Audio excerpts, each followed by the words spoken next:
How did being a firefighter shape your views of masculinity? Being at the fire hall, being with the boys, it's the boys club, it's the men's club. I think masculinity with firefighters, it's real. Like, we're strong, we're men, we fucking run into burning buildings. But there is also, and this is the first time I'm saying this, probably it's a little hard, but the aspect of not being able to share and be open and say if you're fucked up is not okay.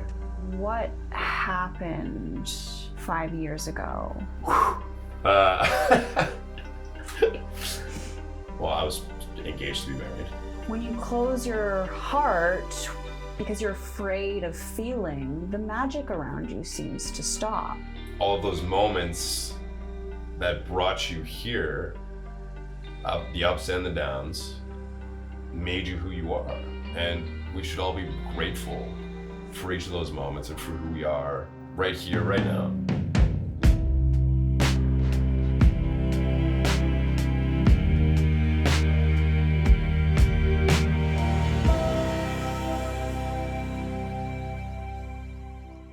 So, you reached out to men who take baths.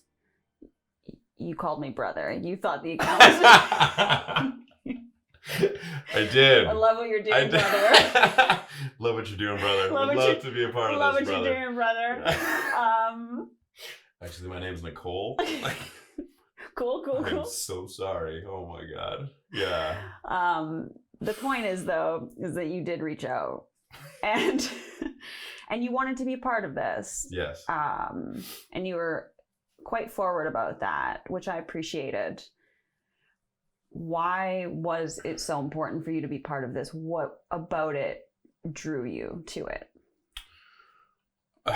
I think, like in our conversation that we had, what you spoke about, the idea of one friend, a man who felt he wanted to be vulnerable but couldn't with his partner, and then a woman another friend saying that there was no good man out there, and there was a lot of toxicity surrounding it. And my goal over the past little while has been to really break down the concept between masculinity and vulnerability. So the idea of, men who take baths, even though I don't usually take baths, I've taken a couple since I was gonna do this interview, but it's not my usual cup of tea. But the metaphor and representation of it is so self-explanatory and definitive of men needing to be vulnerable and breaking through that barrier that true masculinity is vulnerability to a degree. Going hand in hand with it. Okay, so what does vulnerability mean to you? When you say be vulnerable, and we hear it all the time, women want men to be more vulnerable. Yeah. What does that word actually mean to you? Yeah, vulnerability to me means being comfortable with oneself and your emotions, and being able to dive into and step into your emotions and your strengths and your weaknesses, and being comfortable enough to share it with those around you, share it with your community, share it with strangers, share it with anyone, and really be able to tap into how you feel inside and be able to release it when you need to. Of course, every moment every moment's different. Like some moments you need to hold on to that strength, and you need to be strong for others. But when you have the ability to, and when the opportunity arises, or where you need to personally release those emotions, then I think the beauty and the real strength comes in actually doing so. And the point is to have access to the knowledge that you can express your emotions in a safe way, which I think the construct of masculinity for so long has actually been that you shouldn't. Totally. Can you share a little bit about your background? Absolutely, for sure.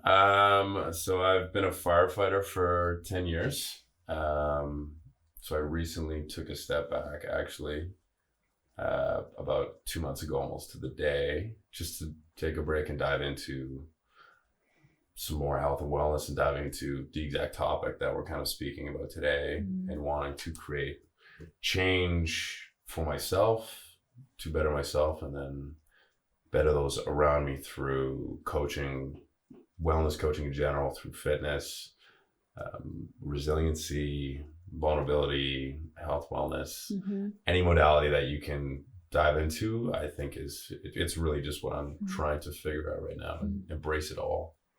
How did being a firefighter shape your views of masculinity? What did you see while you were in that occupation? Yeah, firefighting and masculinity. I mean, when you think of a firefighter, you think of a man. You think of it's like equipped, essentially. I mean, of course, there's many strong, tough, amazing women that I work with as well that were fantastic, and could kick the shit out of me and drag me out of a house fire, no problem. But when you think of a man, you think of a firefighter. A fireman is initially what they were called.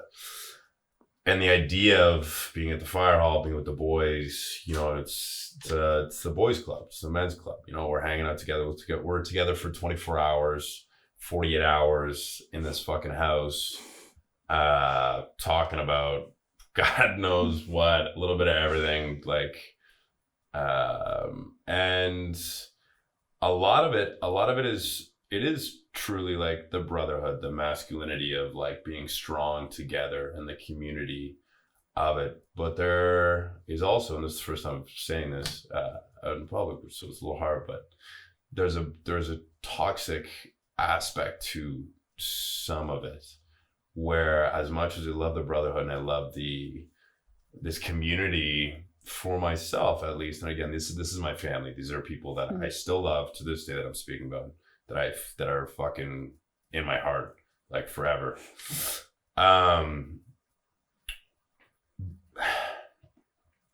The only issue is that there is still stigma surrounding being open and sharing with each other, and the idea of going on a call, going to something fucked up, whatever it may be. Someone losing a loved one, a fucked up car accident, overdoses over and over again, whatever it is, something triggers you, something hits you. The whole concept is to take it and suppress it and bash that down and just forget about it. And there is a balance. Like, I've recently realized that there is a balance. It needs to be a balance between being empathetic, because I had lost a huge section of this for myself. I lost my empathy for a long time. And also, so having the empathy, but creating a separation with it as well, where you don't fully dive in and fully open up to the calls, because you can't go on these calls day in, day out and see these people day in, day out and be completely empathetic all the time, or else this fucking kills you. It's what I did this last year. That's why it was one of the biggest reasons why I took the time off, because I was like, I want to relate more with my patients and like really connect with them. And it was a terrible idea. It was not a good idea. I don't recommend it wholeheartedly to do that. There still needs to be like a wall, some sort of fucking separation. Realizing that post trauma in myself now, yeah, there has to be like a little barrier. But yeah, I just think masculinity at work, at fire, is like, with firefighters, it's real. Like, we're strong, we're men, we fucking run into burning buildings and save cats from trees or sewers, or save your dog from a burning building, or save you from a burning building. But the aspect of not being able to share, and the fear of being able to share and be open and say if you're fucked up, is not okay. Yeah. And you saw a lot of men repressing, you saw the consequences of that repression, but you also felt it within yourself. For sure. Yeah, absolutely. So what happened 5 years ago that kind of opened the floodgates for you to start to talk about what was under the surface?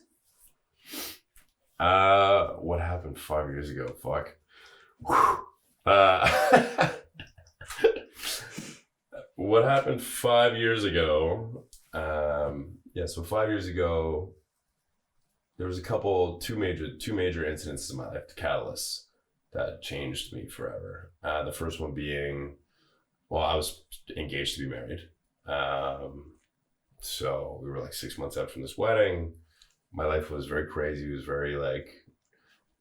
very kind of curated by the societal social norms of how we're expected to live, how we're expected to be. And then the most important catalyst was the loss of a friend of mine. A group of us, 10 of us, were on a ski trip up north, and a friend of mine, we were all partying. This wasn't even on the hill, it was all partying. And this guy was such a good dude. He was the youngest, he was like 23 at the time.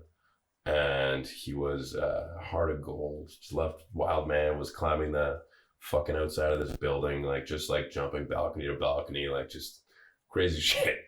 And he fell from the top, the third floor, the eavesdrops gave, and he passed. And we all worked on it. We tried to bring him back. And that moment, I guess, awoke something in me. Me and my ex had already been on this hard, terrible journey. I had to convince her to go see a couples counselor, which was hard in itself for me, but I think to convince her was not okay either. And then after this incident, it was like, okay, now I need to work on myself a little bit because this was fucked. But needless to say, we split up about 6 weeks after my buddy passed. And then it sent me on this journey of understanding myself. Luckily, I was seeing a therapist at the time, this couples counselor, who had then ended up just being mine, who's one of my rocks. I'm like one of the biggest advocates for mental health, in therapy. But she helped set me in this direction, as well as some beautiful mentors and influencers of that kind of led me on this journey of self-discovery of what I needed to do to grow, and how I needed to figure out who the fuck I was first. I was caught in this direction of, all right, get the job, get the house, build the business, make the money, have the kids, have the wife, do the societal social shit that we all fucking do. But that's not who I was. Something was wrong. I was like, this is what I want to do. And I started on this fucking journey where I was like, I want to travel the world. I'm going to journal. I'm going to write. I'm going to be honest. I began writing my mission statement every day, my values, every fucking day, no matter what. The fuck else? Things I was grateful for, communicating with honesty and love. But again, the biggest thing was just travel. Was I needed to experience the world, experience cultures by myself, solo, and began traveling 6 months a year. Again, just really focusing on working on myself, and then internal growth and personal growth. So you were saying that travel became an important part of you discovering yourself. What in particular was it about travel that kind of helped you get closer to the understanding of who you are? I think what travel allowed was the independence and the uncomfortability of being alone and pushing yourself past your limits of the unknown and doing things with people that you've never fucking met, being in having to just figure shit out in countries and places in the world that were like, I don't know what the fuck I'm doing here.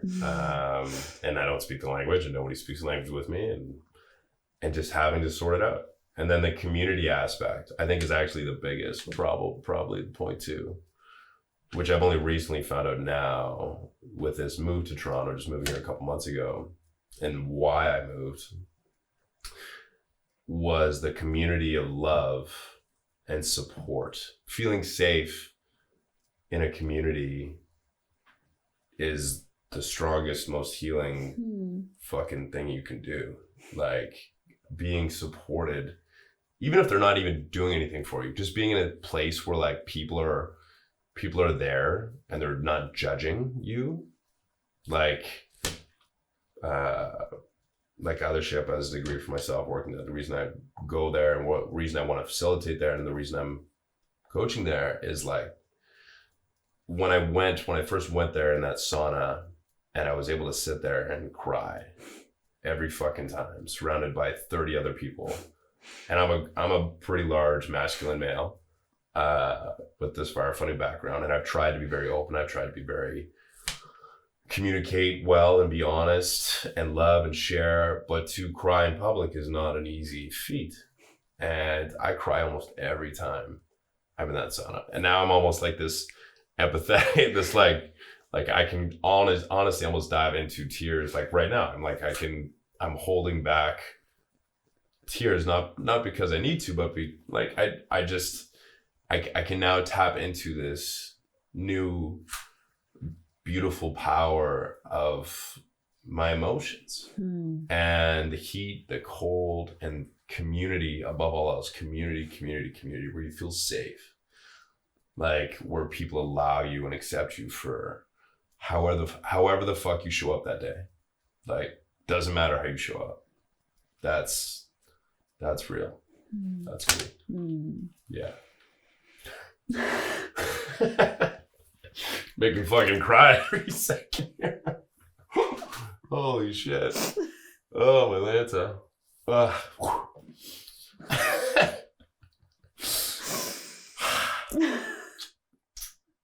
You're doing great. Thank you. Yes, Thank you. Appreciate it. Yes. Appreciate it. Yeah.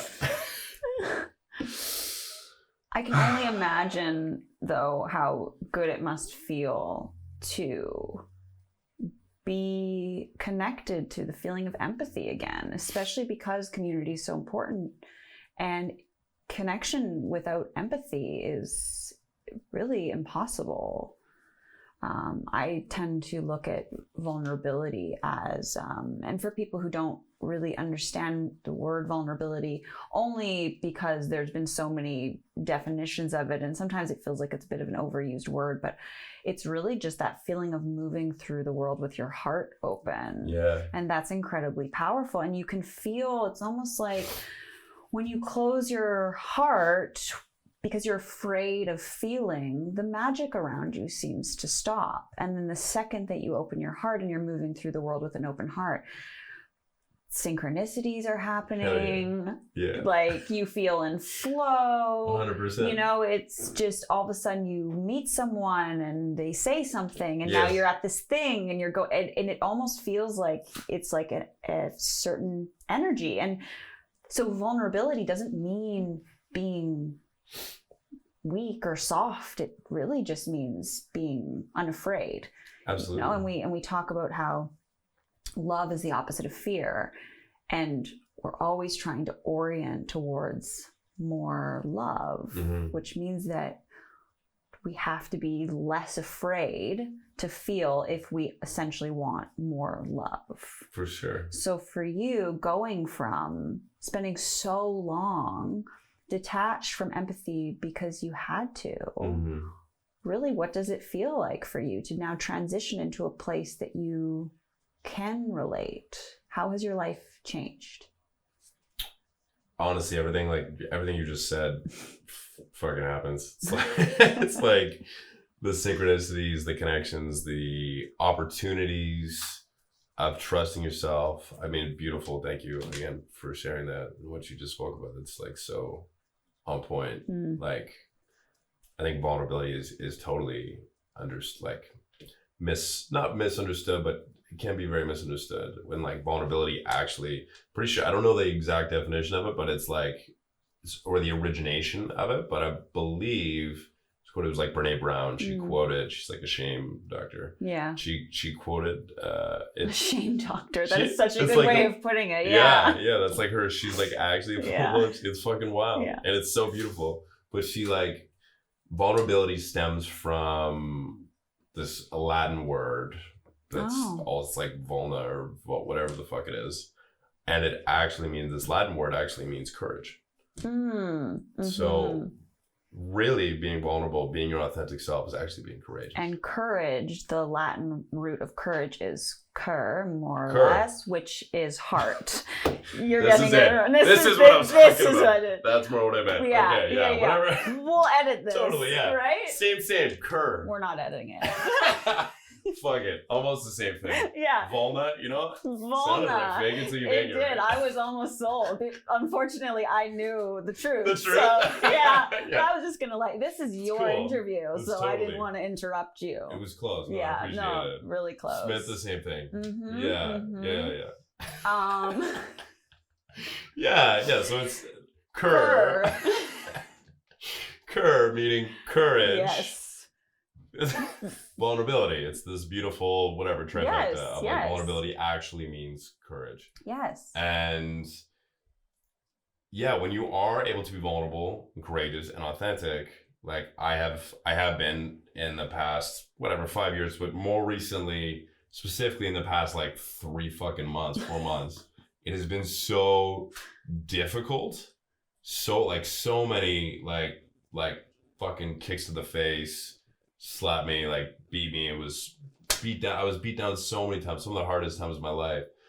But the idea of being my authentic self and just trying shit and meeting people and talking to people and being vulnerable and sharing who I really was has now led me to the best point in my life. For the first time, I wrote these 3 values on my phone a year ago, maybe 15 months ago. And they've been my background for 3 months. And for the first time in my life, 2 weeks ago, I'm laying in bed and I look at these 3 values, and they're it's belief, believing in myself and what I'm doing, alignment, being aligned with what I'm doing, and empowerment. So empowered. So feeling empowered by my life and by my activities every day in and out, and empowering others to also feel empowered. And I was I'm doing all these fucking things right now. And underneath it says synchronicities, living in the synchronicities of life. If you're living by these values, these synchronicities that are relating to these will just happen organically. And they have been, which is fucking amazing. It's surreal. Life is so good right now. A lot of hard ups and downs. I'm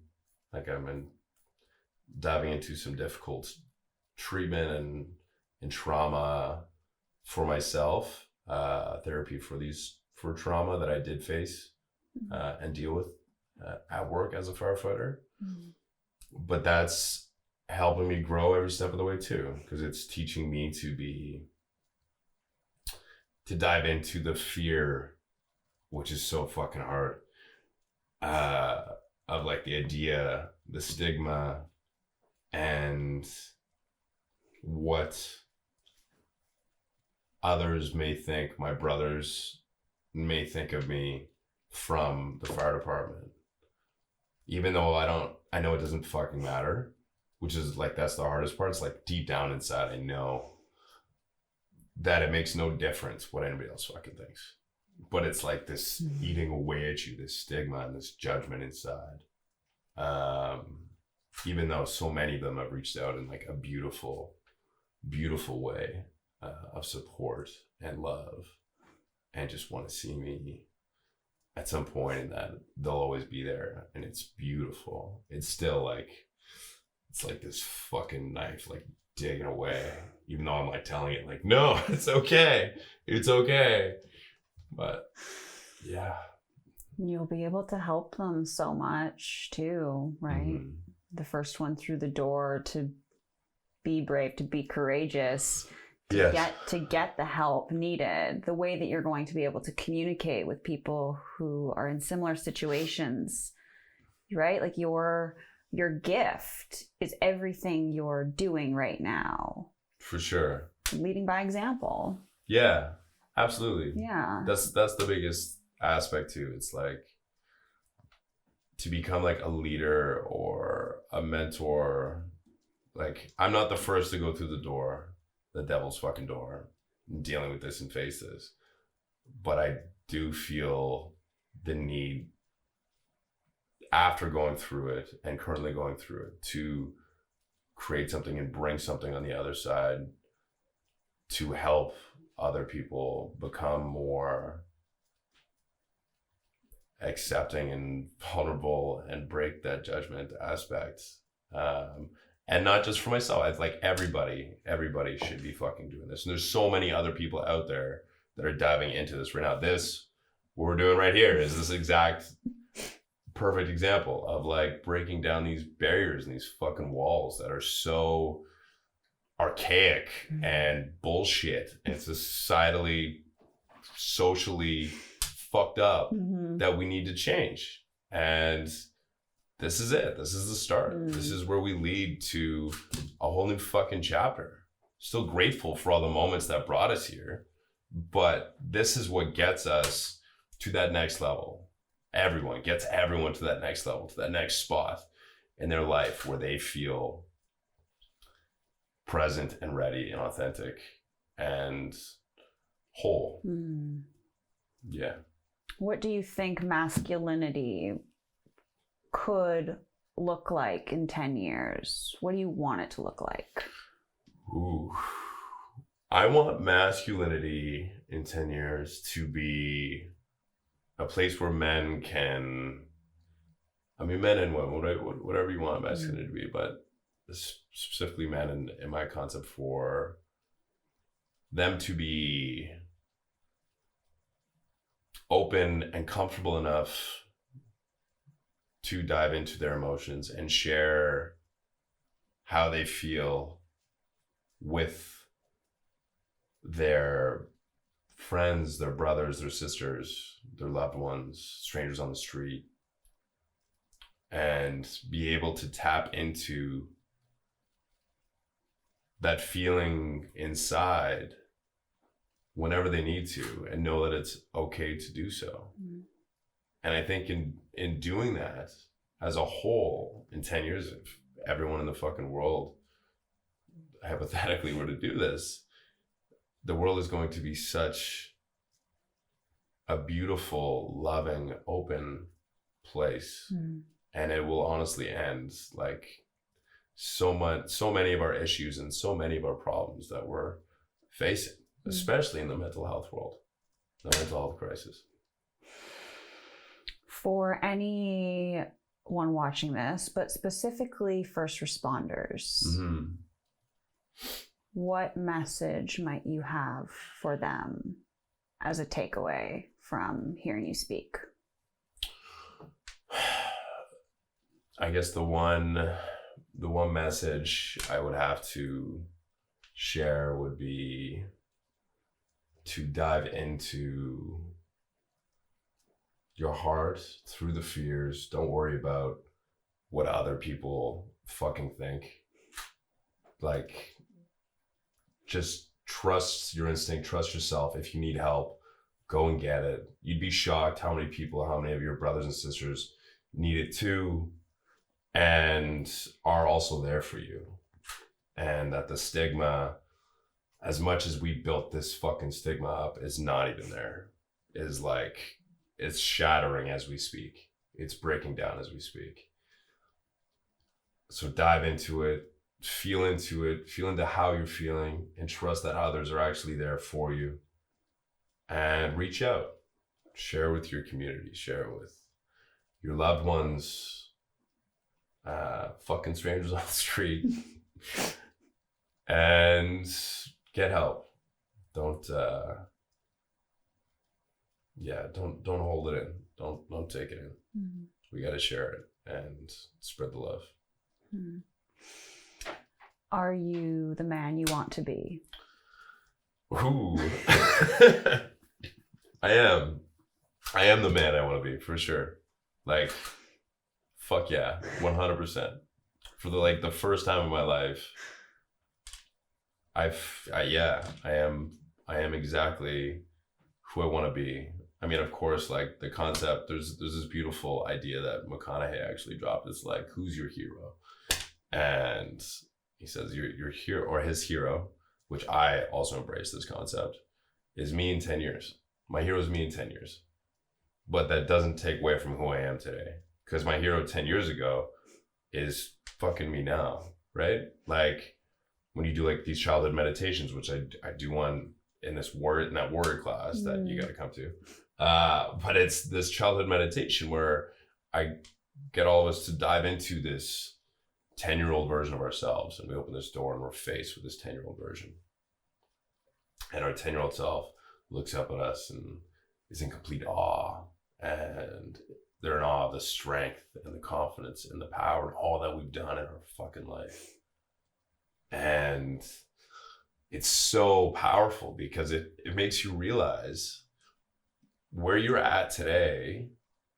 Like your past self would be so fucking proud. And